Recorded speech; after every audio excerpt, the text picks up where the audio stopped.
Bonjour, je suis Immaculée. Mon compte s'appelle Immaculée Let Access, donc c'est ça mon nom sur YouTube. Je suis comme Mirror 1111 sur Instagram et Bienheureuse Immaculée sur Facebook. Je vous donne toutes ces appellations parce qu'il y a des gens qui me demandent ah, je voudrais entrer en contact avec toi, donne-moi. Ce sont mes contacts. Si vous m'écrivez sur Instagram, Facebook, Messenger ou WhatsApp, je suis là. Je ne change pas de nom. Mon nom de naissance, c'est vraiment Immaculée. Mon prénom est Imalou Malou. C'est mon nom de famille. Vous pouvez toujours me fouiller, vous me fouinez. Vous allez me retrouver partout sur les réseaux sociaux. Je suis même sur TikTok en tant qu'Immaculée Let Access. Donc, vous n'avez pas d'échappatoire. Il ne faut pas dire que non, je te cherche, je ne sais pas te contacter et tout, parce que je suis partout. Aujourd'hui, avec le développement du monde, nul ne peut dire que non, je n'ai pas ses contacts, je n'ai pas son numéro de téléphone et tout. Non, jadis, c'était pareil, mais aujourd'hui, on sait que dans un laps de temps, je veux dire, dans 1 ou 2 minutes, tu peux retrouver tout le monde, même sur Google, LinkedIn, everywhere, tu peux retrouver donc quelqu'un. Que mon Dieu vous bénisse encore une fois pour en cette journée, je veux dire ce matin, et je suis éprouvée.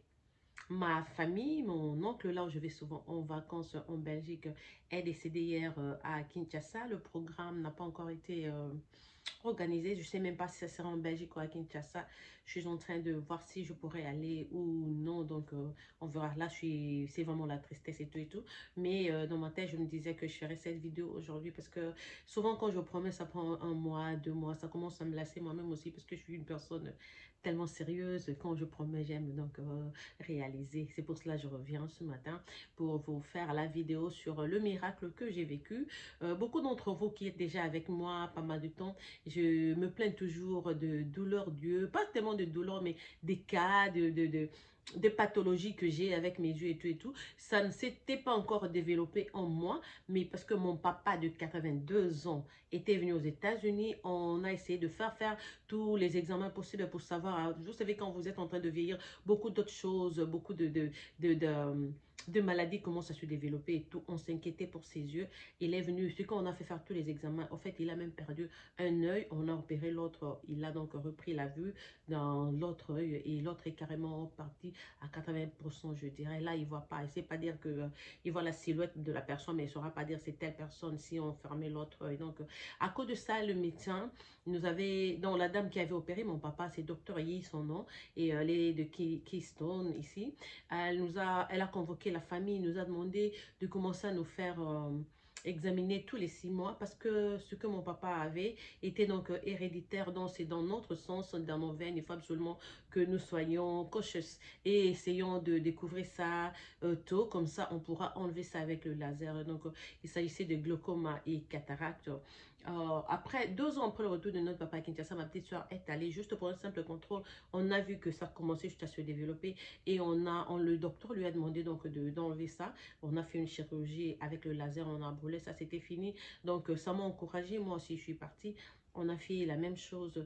Avant que je ne termine même la période post-opératoire, j'ai attrapé le corona comme je vous avais dit. Et après le corona, donc on n'avait pas encore fait comment ça s'appelle, le contrôle après chirurgie. Quand je dis pour chirurgie, on a dit, ah, mais oh, en fait, maintenant que tu vas bien, est-ce qu'on peut aussi faire le cataracte? J'ai dit, non, non, non, maman. Je sais que vous avez fait mon opération de glaucome il y a 5 mois, mais à peine je suis encore convalescente avec ce truc avec ce virus, donc je veux plus aller sous, sous une autre chirurgie, mais non même. J'avais vraiment dit, en tout cas, cette année-ci, même le médicament et tout, si vous me voyez en train de prendre un comprimé, ça peut être la vitamine D ou peut-être le magnésium ou le fer ou le B complexe. C'est juste des vitamines. Je ne veux pas deal avec des médicaments. Tout ce qu'on m'a donné quand j'étais hospitalisée dans le ICU, c'est assez pour finir, même 5 ans, donc je suis en bonne santé. Et le docteur dit non, mais donc, tu vois, on fera mieux d'enlever ça parce que je dis, mais je n'ai même pas encore 6 mois après l'opération de glaucome. Vous me dites encore de retourner encore dans salle d'opération avec vous. Ah, mais elle tenait, elle insistait, je ne sais pas pourquoi.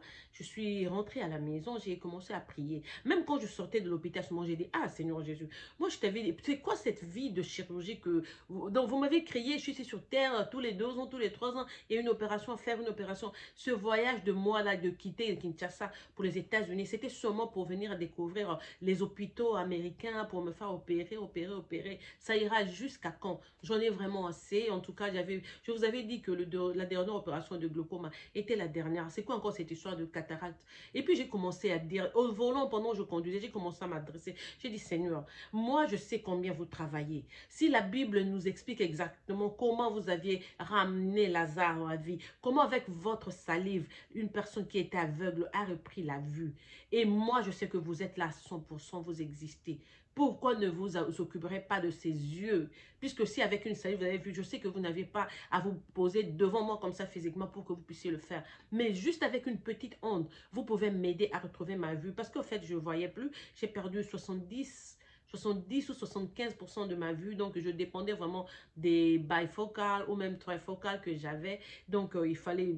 Je ne savais plus... Je n'étais même plus à mesure de conduire ma voiture ou à faire beaucoup de choses, je vous assure. Donc, la vue vraiment me dérangeait. Je voyais presque pas. Je ne savais pas regarder la télé. Je ne pouvais plus faire usage de mon cellulaire. Peux vous mettre des photos de moi, comment je me débrouillais pour me maquiller. Mon maquillage était même sale. Ça coulait. Mais moi, devant le miroir, je croyais que j'étais là, j'étais jolie. Et puis, quand j'arrivais, non, quand j'ai repris ma vue, je suis allée revoir toutes ces photos. J'ai vraiment vu combien j'étais perdue parce que je ne voyais pas. Je ne veux pas vous mentir, je ne voyais pas du tout. Et ça m'inquiétait parce que je suis mère seule avec mes enfants. Je vais dans des réunions d'école, je les accompagne pas mal de fois, pas mal de places. Moi-même aussi, je suis une personne déjà occupée. Ça commence à me déranger. Comme on dit, en cas de détresse ou quoi que ce soit, souviens-toi de Dieu, il est là. Il est là pour tout le monde. Tout ce qu'il y a dans la Bible qu'il a réalisé hier, il le fait aujourd'hui et demain, il le fera. Il est éternel.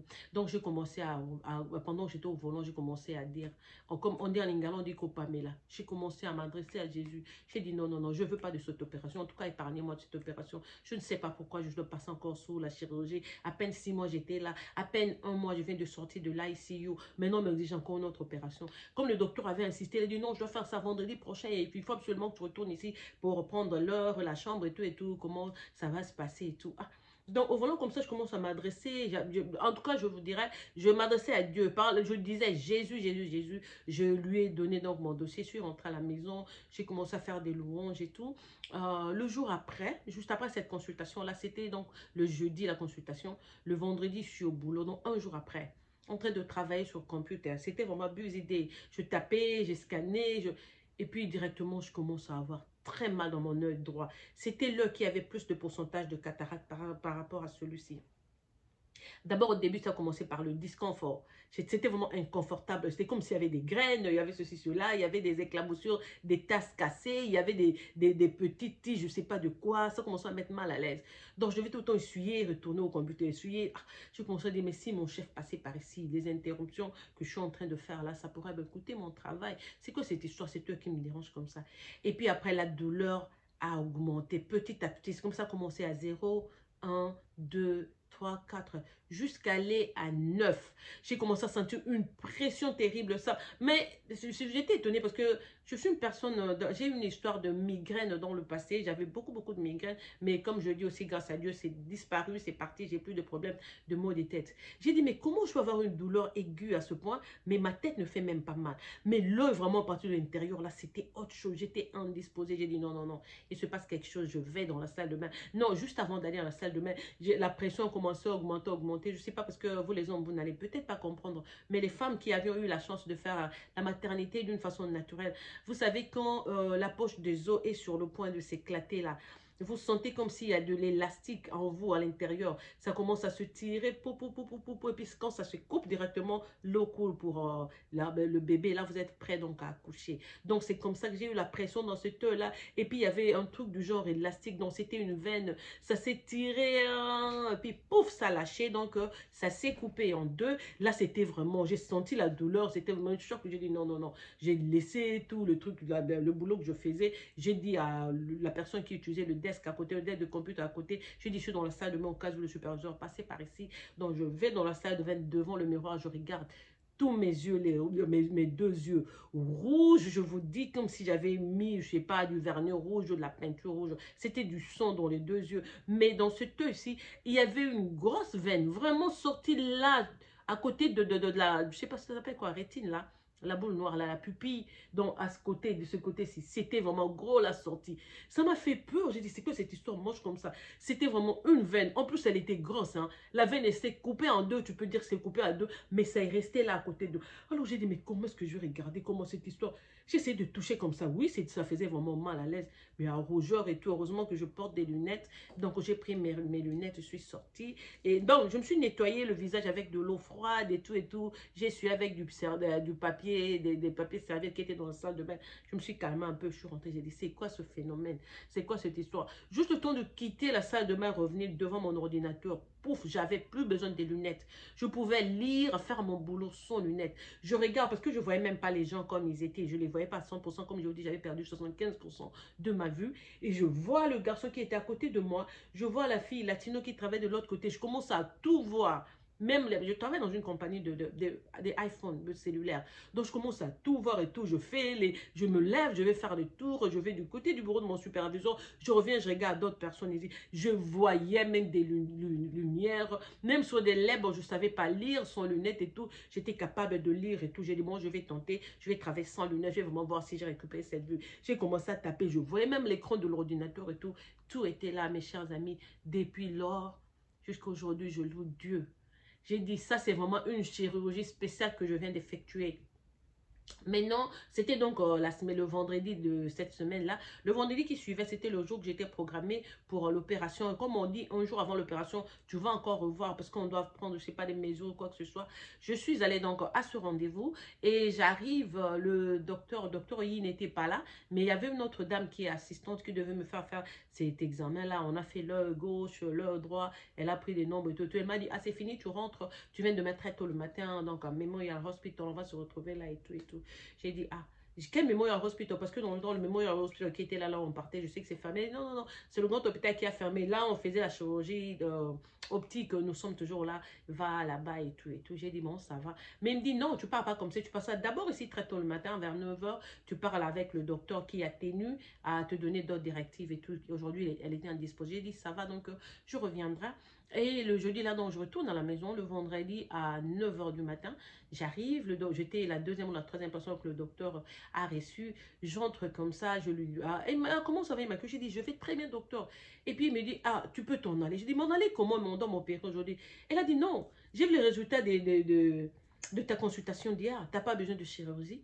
Il n'y a rien. Tes deux yeux vont très bien. On a fait les examens. Ça s'est bien passé. Le gauche et droit, en tout cas, tous les deux vont très bien. En tout cas, peut-être dans le futur si ça revenait. Mais là, en ce moment, ma chère, je te dis, il n'y a rien. Il n'y a même pas de cataracte. Tu es vraiment libéré. Il n'y a rien. Je suis même étonnée des résultats pareils. Je ne sais pas ce que tu as fait, mais là, vraiment, tu as repris ta vue. Donc, les deux yeux voient 100%. Donc, il n'y a pas de chirurgie à faire. Tu rentres. J'étais étonnée. J'ai dit, moi, je croyais même, elle faisait allusion au glaucome, parce que le glaucome, on avait déjà opéré tout et tout. Il n'y avait rien après. Elle me dit, non, je parle des cataractes, parce que si on avait le résultat, ça allait être différent. Mais là, vraiment, ça montre que c'est bon, les deux yeux, tout et tout. Il n'y a rien, je ne peux pas te perdre, donc tu peux t'en aller.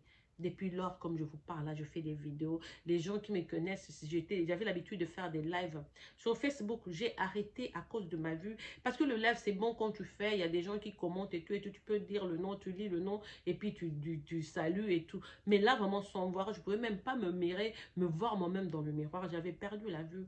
Et donc, voilà. Comme je dis, la Bible nous dit dans Matthieu 7,7, demandez, on vous donnera.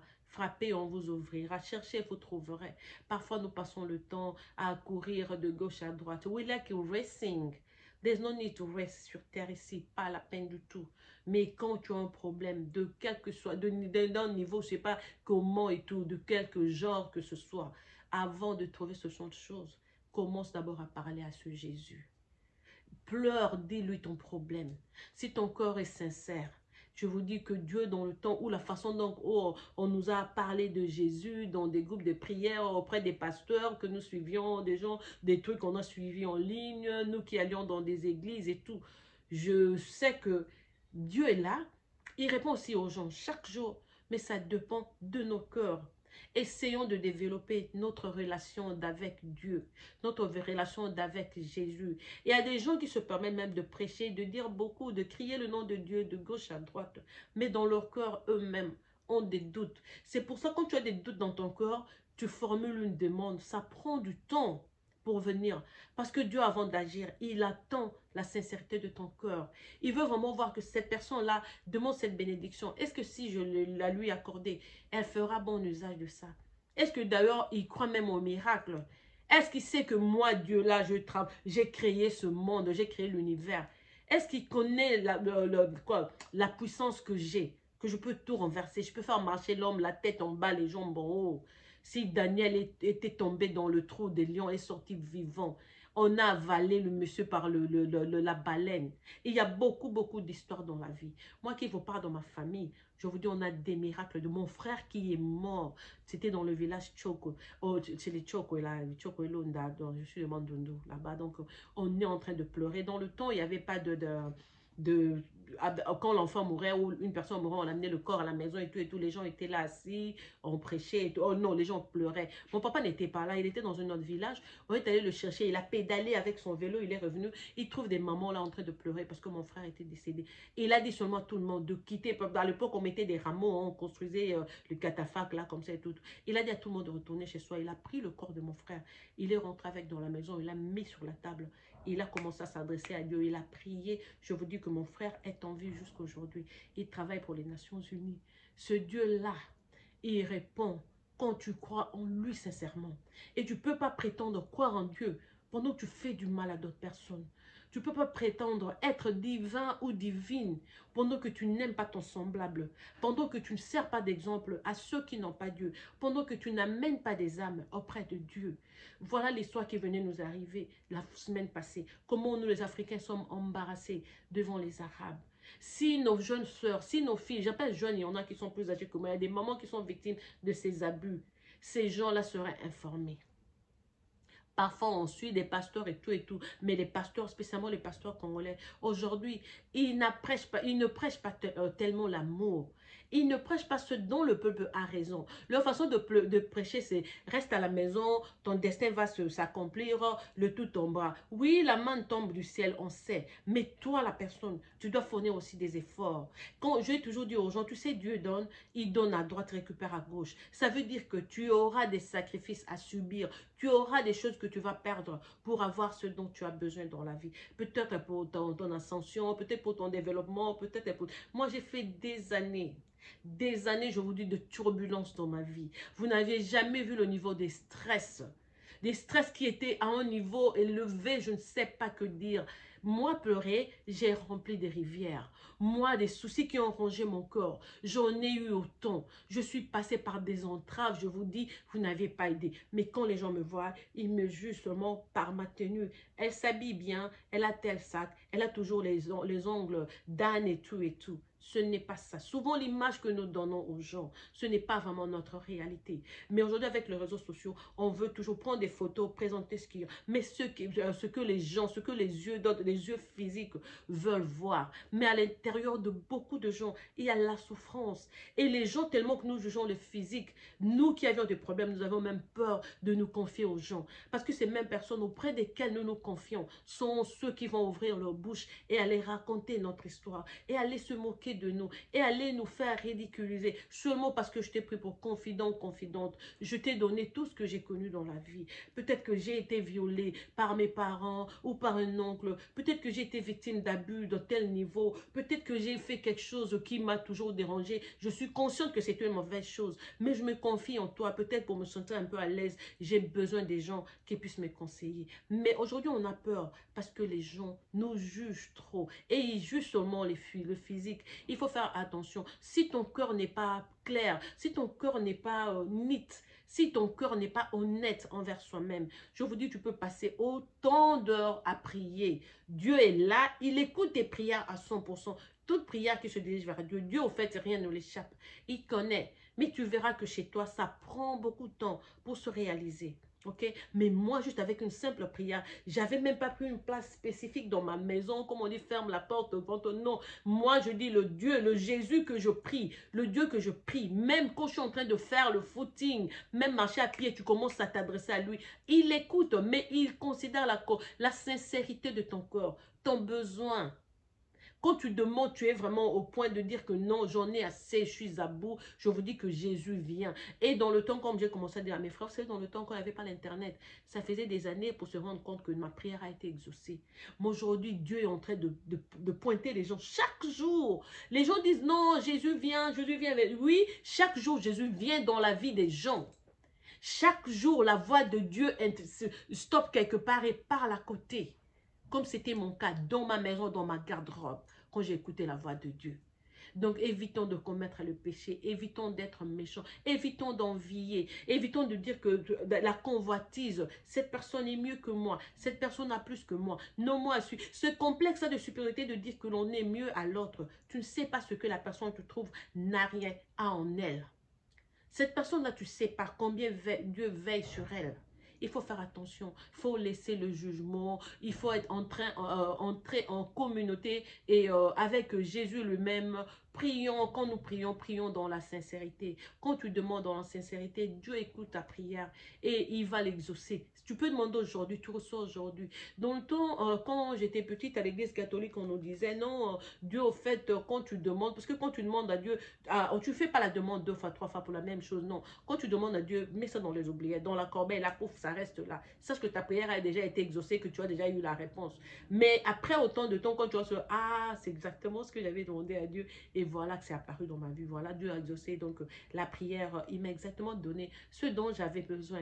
Donc, ce qu'on nous disait, non, Jésus, quand tu demandes, il peut ne pas te donner, mais il donne à ta progéniture. Il peut donner à ton clan, dans ta famille, quelqu'un d'autre et tout. Et tout. Pendant le papa peut faire une prière, mais au lieu que ce don-là ou ce dont il a besoin parte chez lui, ça ira donc chez son enfant.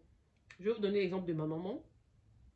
Sa prière était toujours que Dieu... Moi, je ne viens pas d'une famille riche. Mon papa est enseignant. Quand il était jeune, il était infirmier. Après, il s'est décidé de quitter je crois que c'était les Blancs qui avaient quitté l'Afrique parce qu'il travaillait avec un médecin blanc, un Belge, qui donc devait retourner en Belgique pour de bon. À cause de ça, mon papa aussi a changé. Il a dit, bon, je vais être enseignant. Il a encore fait des cours, je peux dire peut-être, de recyclage à Kinshasa. Là, et il est devenu enseignant. Dans l'enseignement, il a fait 50 ans. Mon papa était donc maître dans les écoles catholiques toute sa vie, parce que depuis que je suis née, moi, quand il était infirmier, je n'étais pas encore là. Donc, depuis que je suis sur Terre, mon papa est enseignant. Donc, quelqu'un qui est enseignant avec 11 enfants, on n'avait pas la vie je sais pas, de limousine, ou c'est pas, non, on n'a pas roulé carrosse. Chez nous, c'était une vie normale. Une fois, d'ailleurs, quand on payait mon papa, l'argent qu'on lui payait à l'époque, c'était juste pour les frais scolaires de 2 enfants de famille. Mon frère et ma soeur qui allaient à l'internat. Nous autres, là, nous devions travailler dur. On était censés être premiers ou premières de la classe dans des collèges et lycées de Kinshasa pour que nous puissions pas payer de minerval. Parce que dans le temps, les écoles catholiques, quand tu sors avec un pourcentage élevé, entre le premier et le troisième de classe ne payaient pas de frais. C'était free. Alors, notre papa, comme étant enseignant dans des écoles catholiques, il nous envoyait seulement dans les écoles catholiques. Et on a profité de ça parce qu'on savait que notre papa n'avait pas beaucoup. Oui, il n'avait pas beaucoup physiquement, comme je le dis, ou financièrement, parce que je ne pouvais pas me taper quoi que ce soit. Moi-même, qu'est-ce que je peux même dire, moi, sur 8e de famille, si les 7 autres qui sont devant moi devaient kind of hustle ou bien se chercher dans la vie. Donc, moi-même, l'uniforme pour aller à l'école, c'était l'uniforme qui venait de mes sœurs. Quand c'était à mon tour, on devait diminuer, on mettre ça à ma taille. Moi, je vais à l'uniforme. J'ai étudié avec les cahiers que mes soeurs ont laissés. J'ai de mallettes, je ne sais même pas si j'avais une mallette. On allait à l'école avec des cahiers dans des sachets et tout. Mais Dieu fait grâce dans la vie. Ce n'est pas aujourd'hui parce que tu souffres que ton futur sera aussi difficile. Tu iras par des sentiers, je te dis, obscurs. Parce qu'aujourd'hui, les gens jugent. Les gens te regardent seulement tel que tu es. Mais en chaque personne qui souffre beaucoup, sachez que la lumière de Dieu est dans cette personne-là. Son lendemain, vous ignorez. Peut-être aujourd'hui, vous oubliez de lui ouvrir la porte. Vous ne savez pas ce que Dieu a prévu derrière cette porte-là que vous êtes en train de bloquer à 100%. Et vous ne savez même pas pourquoi c'est telle personne. Il y a des gens que nous voyons. Je disais à ma soeur, je suis tombée sur une vidéo comme ça sur YouTube. Je crois que vous avez connu Tibi Joshua du Nigeria qui est mort l'année passée. Ce grand prophète de Dieu qui faisait de miracles, qui recevait de miracles. Mais je vous dis que le message qui a donné fin à sa vie est sorti de la tête de la bouche d'un maladie mentale du Ghana. Il va en convention, le groupe vient, comme il faisait des miracles là, il voulait passer. Le garçon l'interpelle, ah, sauvez-moi, homme de Dieu, sauvez-moi. Il lui demande, qu'est-ce qu'il y a? Moi, la tête là, ça va pas, je suis un fou, la tête, ça va pas, je vois des trucs et tout, je sais pas. Il met sa main sur le gars ghanéen, il dit une prière, puis le monsieur dit, ah, je vais bien, c'est fini. Quand vous m'avez sauvé, depuis que je suis né, j'ai jamais senti comme ça. Ah, ça c'est un miracle, vous êtes vraiment un grand homme de Dieu. Quand le petit Joshua voulait partir, il a dit, non, non, non, ne partez pas. Dieu me montre, Dieu me dit que quand le dernier jour de votre vie viendra, que vous partirez comme Moïse, que vous allez partir comme Josué. Il lui a donné des versets, il lui a dit, le message sur le champ là, Dieu a fait usage de ce monsieur que l'on pourrait dire fou, de ce malade mental qui venait de recevoir sa guérison par le pasteur, et par l'entremise du même malade, Dieu a passé le message I'm doing une vidéo, don't come over, please. Dieu a passé donc le message de TB Joshua. Et je crois 3 semaines ou 4 semaines après, TB Joshua s'est endormi pour de bon. Donc voilà comment Dieu peut faire usage de tout le monde. Il faut faire attention des gens que nous négligeons, des gens qui viennent tout le temps. Immaculée, bonjour, bonjour, comment ça va ma soeur? Moi je t'aime beaucoup. Tu ne sais même pas pourquoi la personne insiste dans ta vie. Tu ne sais pas ce que la personne porte. Il ne faut pas toujours juger les gens parce que, ah, elle met une chemise seulement de 100 $. Ah, mais moi j'ai une chemise de 1000 $. La chaussure qu'elle a là, c'est Fashion Nova. Moi j'ai le boutin et tout et tout. Ce n'est pas parce que tu portes de le boutin, c'est pas parce que tu roules carrosse aujourd'hui que ceux qui n'en ont pas demain ne pourront pas rouler carrosse. Parce que le chrono de la vie de Jean, c'est juste la montre de Dieu. Ça dépend de son temps. Il agit selon son temps. Ça ne dépend pas de nous. Évitons de nous moquer des gens que nous ne connaissons pas. Même les gens qui se moquent des filles qui ont été à Dubaï et tout, ça nous avait énervé, mais ça a pris le temps, il faut laisser. Vous ne savez pas combien ces dames-là se rongent, comment elles sont tourmentées, que leur réputation soit souillée de la sorte, même si vous ne connaissez même pas de nom. Mais celles qui ont fait ça intérieurement, ils le savent. Et on dit, don't judge, so you won't be judged. On doit arrêter de juger les gens. Voilà, c'était dans le message que j'ai gardé pour aujourd'hui. Que mon Dieu vous bénisse de partout où vous êtes. En tout cas, passez une excellente journée. Je suis en train d'aller déposer ma fille au boulot. Je suis censée donc vous laisser. C'est Immaculée de la part de Immaculée Light Access. Partagez si vous voulez, conviez vos amis, invitez. Donc, autant dire, non, voilà, rejoignons la chaîne de notre sœur qui est de l'eau à boire, qui nous calme un peu et tout et tout. Ne perdez pas espoir dans la vie. Dans longtemps demain, seul Dieu sait. Personne d'autre ne le sait. Voilà, c'est votre soeur qui vous aime, vos chouchoutes et vous apprivoise à outrance. On va se retrouver peut-être une autre fois cette semaine. Comme j'ai dit, je suis éprouvée. Je ne sais pas si je prendrai l'avion ou quoi que ce soit pour aller au deuil et je vous dirai donc après. Merci, on va passer une excellente journée. Au revoir.